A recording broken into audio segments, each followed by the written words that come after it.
Hello guys, today I'm going to show you how to make a tiny pony with knitting but without knitting. We're going to be using a Tunisian Knit Stitch, and you can use your regular crochet hook or a Tunisian crochet hook.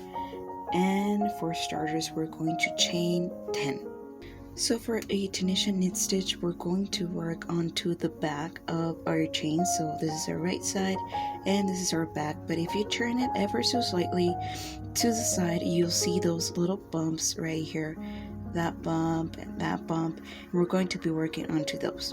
Always the stitch that we have on our hook counts as one, so we're going to skip the very first bump, which is this one, and we're going to work on to the second one. So we insert our hook, yarn over, and we keep our stitches in our hook, and we continue to do that all the way down our row, and of course making sure that you actually count your stitches.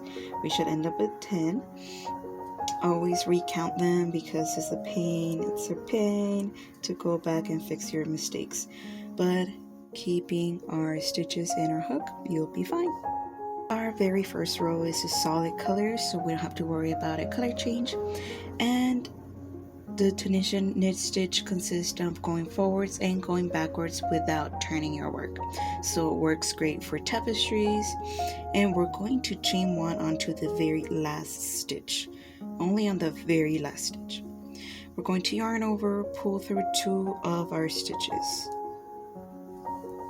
and pull through 2 of our stitches all the way down our row. Well, I did say all the way down our row, but for our second row, we're going to start with a different color. So we're going to undo this last bit, and we're going to have 2 stitches in our hook, and we're going to introduce our second color. I'm going to do my tiny pony, pink, because why not? And we're going to go through 2 of our stitches, and we're going to start with our pink.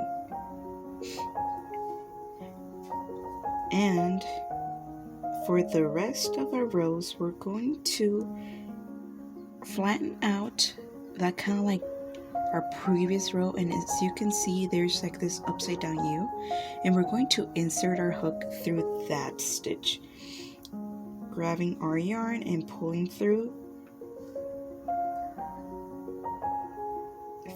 and we're going to do this 3 more times with this background color. I'm going to call it background color, and then we're going to do it with our pink for 1 stitch.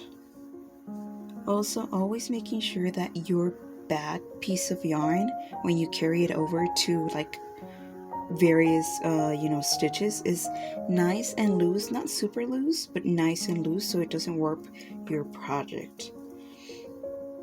And then 3 more, and then 1 more pink, and the very last stitch. Chaining 1, always chaining 1 until that very last stitch. And here is where we have our different kinds of rules. So whenever you reach a second color on your hook, you always use that second color stitch. Here again, that second color stitch to go through 2 of your stitches, again changing colors, and again changing colors. The only exception for this rule is this very last bit.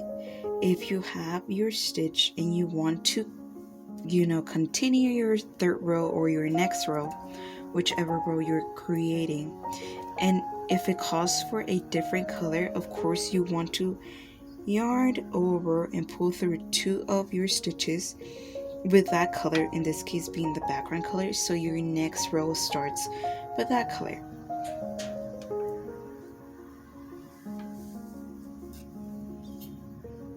and we're kind of creating the little legs for our tiny pony.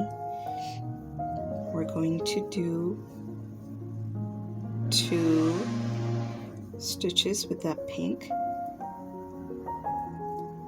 and then we're going to do 2 stitches with our background, and we're kind of creating like the little legs here. 1 pink and 1 background color, and then another 1 pink, and the rest are background color.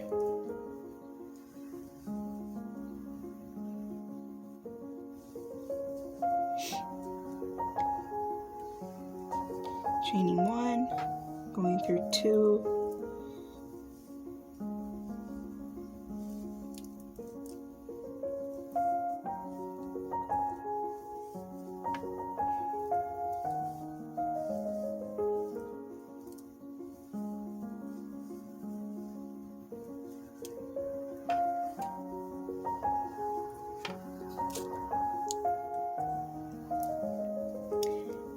and here you can easily see like those bees created with our knit stitch without actually knitting.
And here we have it, our tiny pony. I know it looks funky. I mean, I guess you can actually see like the little, you know, the little head, the little tail, body, and the little feet. But I mean, I think it's very cute, and if you would like stack it up and make like a pattern out of it, I think it looks very, very cute. So again, I know it wasn't kind of like a tutorial, but I hope you kind of like got the hang of it and understand that you can actually do this. It's super easy. It's easy. I think it's easier than actual knitting. And of course, down below in the description, I'll leave the Pinterest pin that I'm following, or of course you can always pause this video and take a screenshot of the knitting chart.